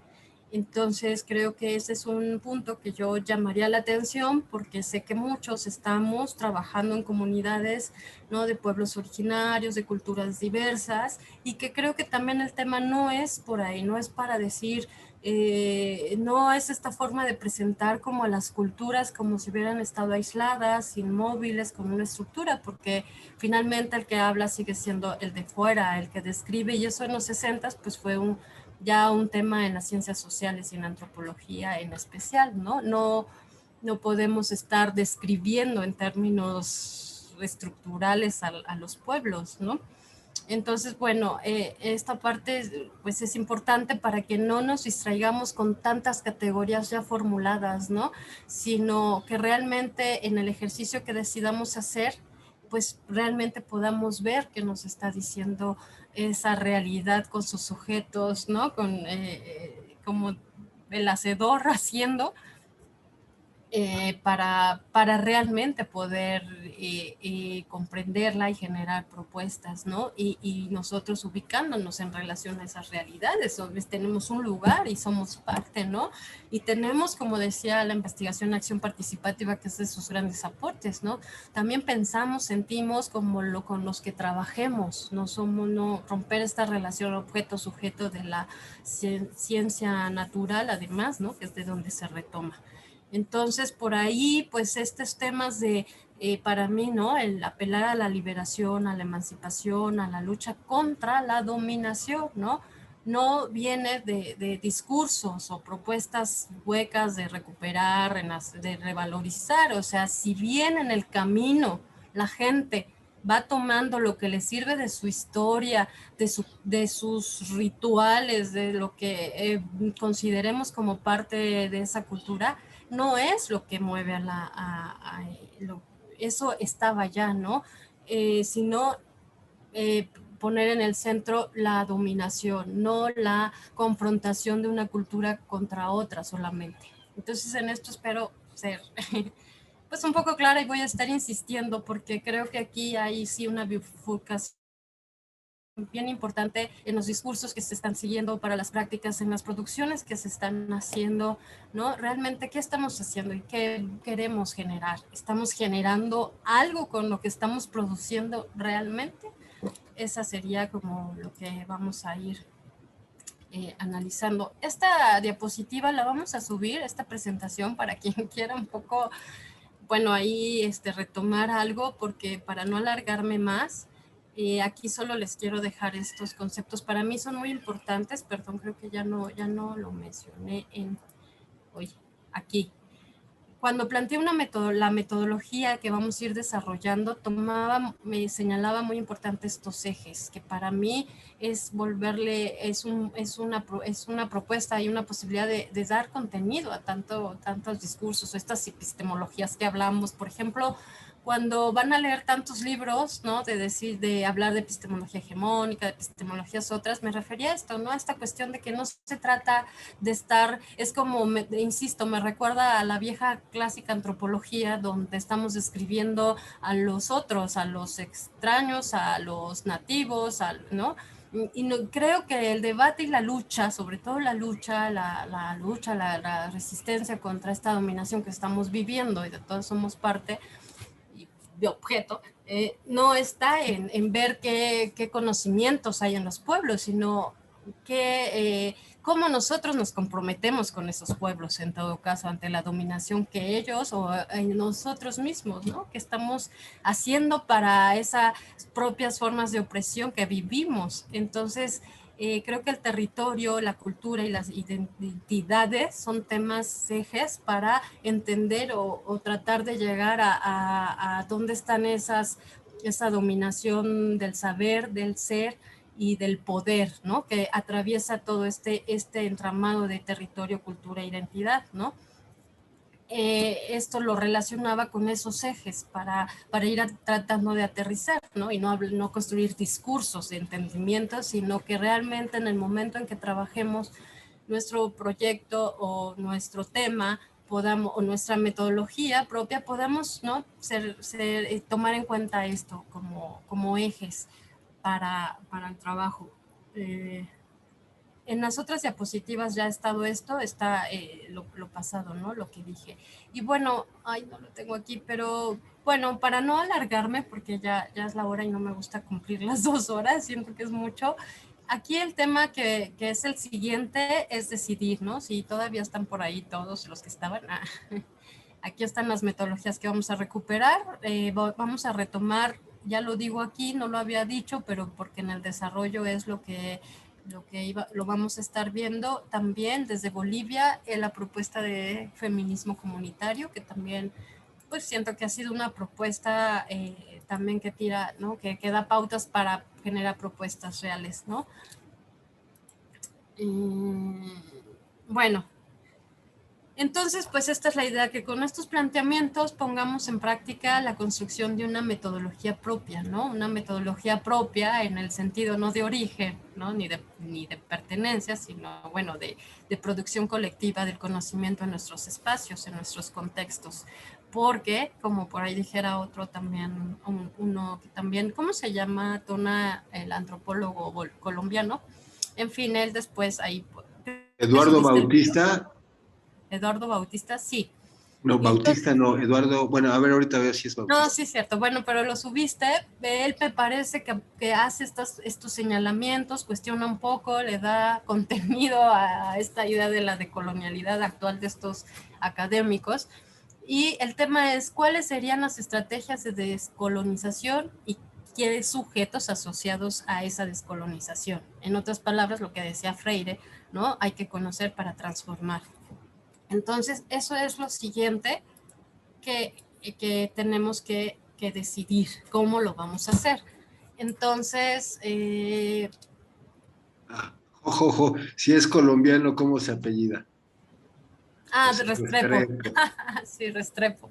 Eduardo Restrepo, por ahí también está un video que compartió Tona. Es larga esa conferencia, pero quienes estén interesados en los temas de colonialidad y esto, él creo que es un buen, da este contexto histórico que a los otros se les olvidó y creen que empezaron de cero y que son los que acaban de descubrir el hilo negro, y aparte sus propuestas están por las nubes, ¿no? Pluriverso, y siguen entrampados en un rollo epistemológico sin pista de aterrizaje, pero bueno, híjole, no lo tengo, pero... Bueno, ahora estoy buscando el documento que te mandé, Tona, ahorita lo busco. La idea ahorita es, después de esto, decidir cómo vamos a trabajar. Entonces, déjenme cómo... ¿quién mandó? Ay, perdón, Fernanda, como tenía compartida la pantalla, no había visto que estás preguntando algo desde hace un rato.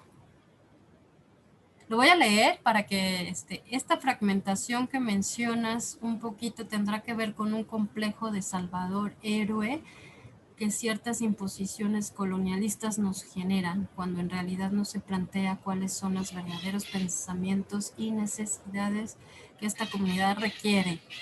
Ay, mejor no la puedes compartir en tus palabras, Fernanda, porfa, porque no entendí bien. Hay dos ideas.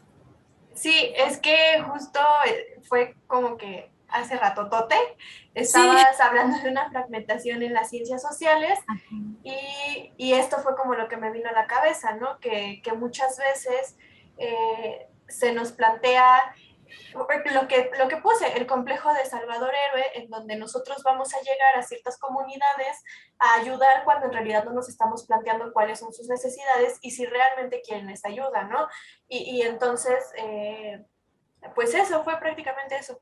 Ya, muy bien, sí, gracias. Es que en fragmentación me refería como a esta forma de analizar los problemas sociales, ¿no? Que estamos viendo que hay desnutrición, otros ven que hay pobreza y no estamos viendo exacto, ¿no? La comunidad en su totalidad, ¿no? De vida. Y menos aún lo que dices, efectivamente, ¿no?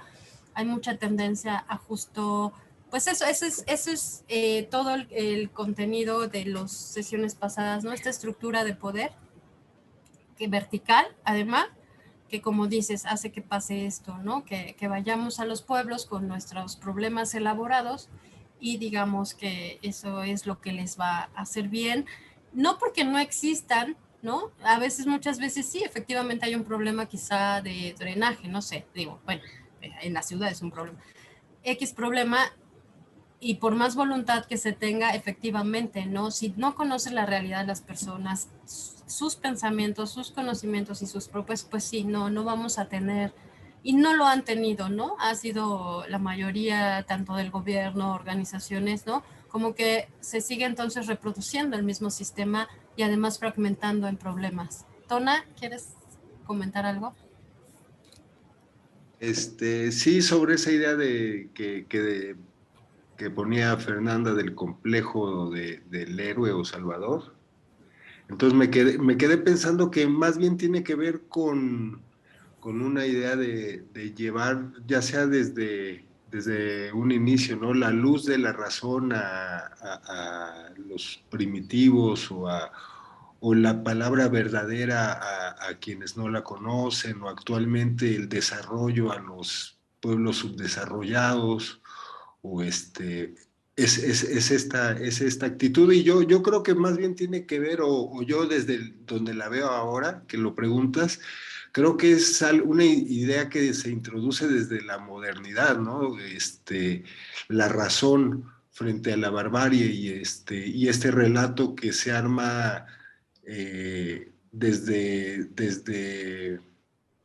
Occidente, desde Alemania precisamente, ¿no? De cómo surge la razón en Occidente y cómo es herencia de toda una tradición que ellos hacen llegar hasta los griegos, ¿no? Como el momento en donde se prende y entonces ellos extienden esta luz de la razón y todos sus valores al resto de la humanidad. Y es una manera en la que se explican a sí mismos su papel en el mundo, ¿no? O la hegemonía que van ejerciendo poco a poco, pero pues desde, como Dussel nos hace ver, desde hace realmente muy poco tiempo. Pero creo que esta actitud, desde donde yo la veo, sería como herencia de esta construcción de la modernidad, ¿no? Que se transforma. Sí, solo o sea, que el contexto, o que lo histórico no nos pierda de la realidad. No, sí, exactamente, solo que también va más allá, ¿no? Como decía Semmelman, lo mencionaba, en estas instituciones que son herencia de esa colonialidad, no solo están los discursos, lo ideológico que ha acompañado, ¿no? Como lo que ha acompañado al llamado desarrollo, es la idea de modernidad, de progreso, ¿no? Que estas ideas obviamente que la mayoría, ¿no? Y tenemos construidos en nuestro pensamiento, incluso la idea del tiempo en función de eso, la idea de vida, ¿no? De estudia, titúlate, trabaja, gana dinero y sea alguien, ¿no? O sea, y permeados con todos los conceptos del sistema capitalista, ¿no? Pero también va más a profundidad en el sentido en que son también las instituciones producto de la... más bien las instituciones del Estado reproducen también mucho de lo que se necesita mantener y así como puede ser el llamado desarrollo a través de calles pavimentadas y de remodelar los parques cada rato en los pueblos, también es lo que, por ejemplo, mencionaban en lo de, pude ver un poquito los videos de Ecuador o de dónde fueron los que compartió Arturo, y como decía una mujer, ¿no? O sea, los quieren obligar a vacunarse, ¿no? Como el sistema, ¿no? Y ellas decían, pues no, o sea, si nunca se ha interesado y ahora nos quiere imponer una forma de atender, esas son las donde está en la realidad, en las realidades cotidianas, estas contradicciones que vivimos y estas, ¿no? Como dominaciones que vivimos, porque por muy bueno que además no se trata de discutir si es bueno, si es malo, ¿no? Porque por muy bueno que sea, se trata de esto, ¿no? De apuntar a por qué imponer, por qué dominar, en función de qué pensamiento, en función de quién te avalas.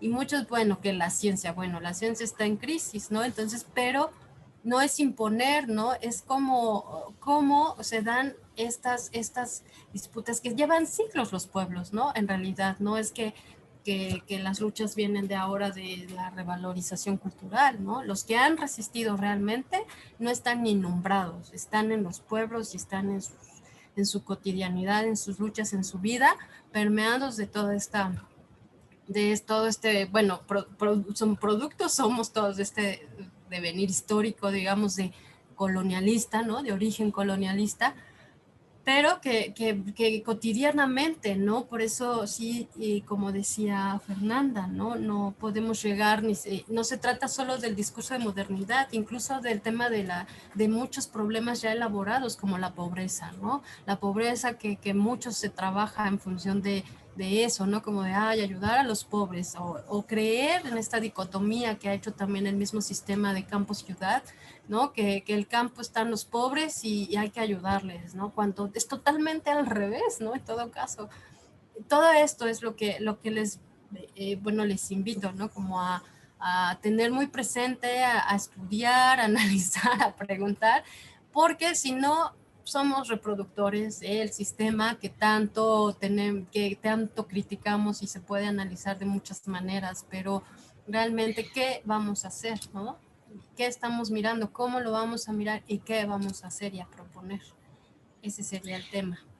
Y bueno, aquí tengo, mira, ya se fue Rafa y era el que también nos iba a ayudar a decidir qué vamos a hacer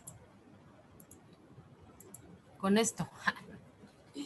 ¿Cómo ves, Tona? No sé si Rafa regrese, pero bueno, es que Rafa ya llevaba un tiempo de estar participando y ya tenía incluso hasta su tema.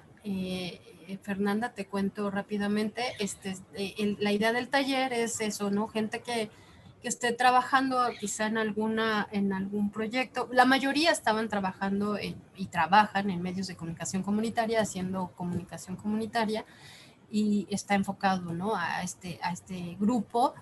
Pero bueno, en tu caso, y es lo que vamos a decidir, porque finalmente queríamos ver si el grupo realmente tiene posibilidades de trabajar hacia afuera los ejercicios o más bien vamos trabajando, construyendo la metodología así, analizando a estos autores y ya dando contenido a ciertas técnicas metodológicas de trabajo de campo, por decir así, ¿no? Que bueno, yo voy a hablar mucho así porque es mi formación de antropóloga y que creo que incluso se retoman muchas disciplinas ya, pero entonces por eso lo voy a retomar. Entonces, ¿cómo hacemos ese trabajo de campo? Es como esa investigación para generar una propuesta, ¿no? Un proyecto, una propuesta de trabajo que ayude, ¿no?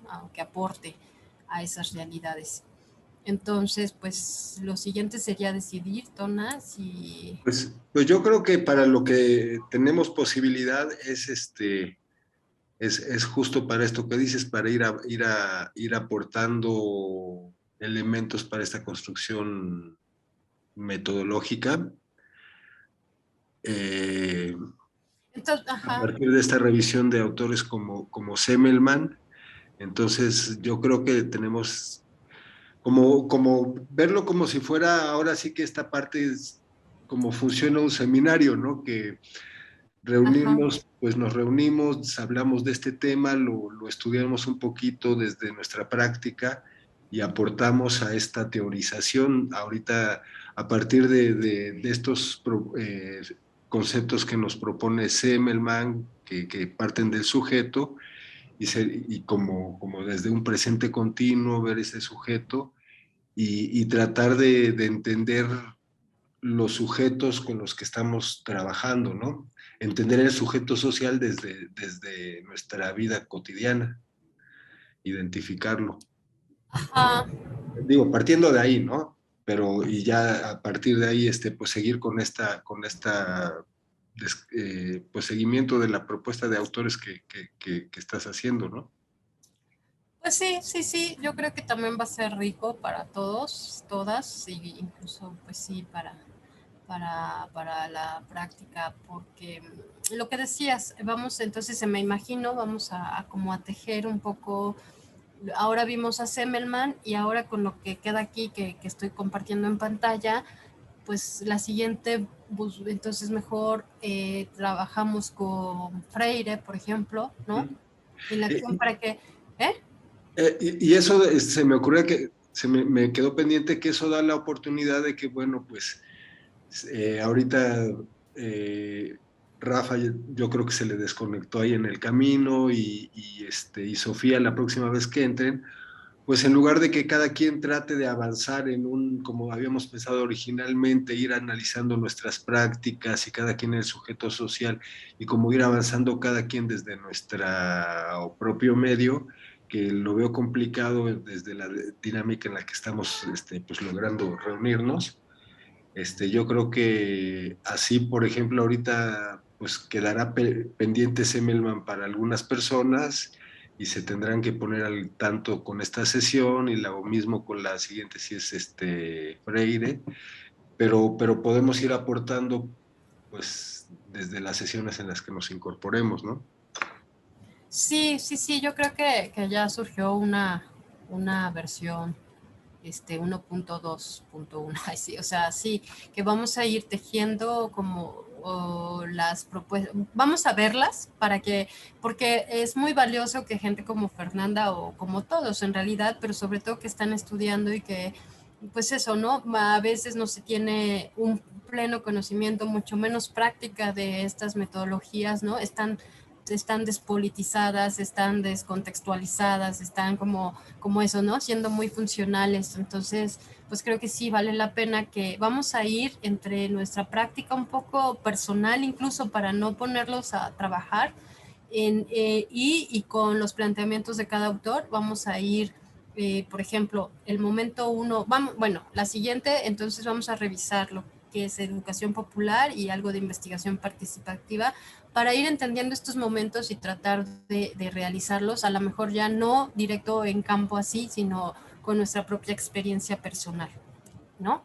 Bueno, eso es lo que ahora se me ocurre, que es como lo que ya habíamos dicho, pero entonces vamos para enriquecer y no tener que, no hacerlo secuencial, sino con esta posibilidad de que gente que nos integró se integre y la que no va a poder vuelva y así, ¿no? Eso entiendo. Ajá, sí, sí, sí, justo. Bien, pues entonces aquí nos quedamos en esta parte, que en esta vamos para la siguiente, y yo creo que lo que entonces en todo caso va a quedar es y como que en la plataforma ajustar las actividades, ¿no? Decir un poco, revisar, o no sé cómo ves ahí, o a la siguiente sesión volvemos a ver a Hugo Semmelmann, digo, vemos estos videos, este análisis que hagamos de educación y de investigación-acción. Es decir, mi duda es qué vamos a hacer estos 15 días.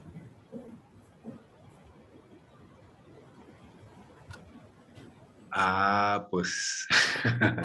Bueno, si quieres luego lo vemos para no entretener a Fernanda, porque de lo que sí, Fernanda, es que te metas a la plataforma, no sé si ya pudiste, creo que ya, y ahí, ¿no? O vamos a tener ya tenemos un WhatsApp de solo el taller, donde pues ahí nos vamos a estar comunicando, ¿no? ¿Dona? Así mejor también. En lo que estamos construyendo, somos dedos al presente. Yo tenía entendido, bueno, ya no sé si ya no se le va a dar continuidad a este trabajito de diagnóstico que se había empezado a hacer, que habías empezado a poner. Sí, sí, sí, lo que vamos a hacer, todo lo vamos a hacer, lo que planteé ahí, solo que ya no con la intensidad y profundidad o con la dinámica inicial, porque vimos que para muchos es muy complicado, y también vimos, o sea, que es muy complicado estar saliendo, estar en este momento en sintonía todos para tener la posibilidad de aplicar y de construir esa metodología, o de probar, o de ir a ver cómo conocemos esa realidad, ¿no? O sea, hacer ese ejercicio que estoy planteando, pero vimos que también es muy rico e importante quizá profundizar más colectivamente, como ahora, o sea, que no vean los videos por aparte y todo y entiendan por ahí lo que quiso decir Hugo Semmelmann, sino que podamos compartir y, como decías, como tipo seminario. Entonces mi idea es como que ir entretejiendo uno y otro cuando hablemos, por ejemplo, de diagnóstico ya en sí, de cómo lo vamos a hacer, pues podemos delinear una metodología entre todos, producto de las experiencias de cada quien, de las dudas de cada quien, de a nuestros niveles de conocimientos en eso. Y lo que digo es aplicarla a lo mejor en términos personales de su contexto de cada quien. ¿Me explico? O sea que sí vamos a tener esas herramientas, porque finalmente si no nos quedaríamos en lo que dice Hugo Semmelmann. Vamos a analizar súper guau y tenemos que intentar, por lo menos desde nuestra propia experiencia, explicarnos nuestra propia realidad, ¿no? Analizarla. ¿Cómo ves? ¿Sí me expliqué? ¿O? Pues me quedé con algunas dudas, pero yo creo que las podemos ir definiendo ahorita, lo podemos seguir platicando y vemos cómo darle de aquí dentro de 15 días cómo se va a retomar la continuidad. Sí, sí, y Fernanda, pues te invito ahí si no has entrado creo que ya, porque ya mencionaste, hay unos videos y hay unas pelis, por si tienes chance también, ¿no? Que es como, pues en términos más desde el cine, ¿no? Como los pueblos y en diferentes contextos, circunstancias, ¿no? Este sistema, todas sus versiones de este sistema capitalista de dominación ha tenido en diferentes tiempos y contextos y pues si puedes echarle un ojo, ahí están los videos y pues por el chat nos estamos comunicando. Sí, Muchas perfecto. gracias. Igual me llevo estudiarle un poquito más a los videos de Zimmerman para entenderle más y bueno, pues los veo en 15 días. Sí, y no te preocupes, no es de que es a nuestro nivel, puedes preguntar, puedes pues retomar lo que no se trata de entenderlo todo y después que lo expliques, ¿no? Se trata es otra modalidad de dinámica, se trata pues de eso, ¿no? De qué nos resuena, qué te suena, que en la construcción colectiva que hagamos su análisis, pues vas tomando, ¿no? Vas recuperando y eso es, ¿no? O vas pensando incluso, porque estamos pensando, es un taller del pensamiento también. Entonces, muchas gracias, Fernanda. Entonces, estamos en contacto. Gracias, Tona. Nos vemos, gracias. Muchas gracias. Adiós. Hasta la próxima semana.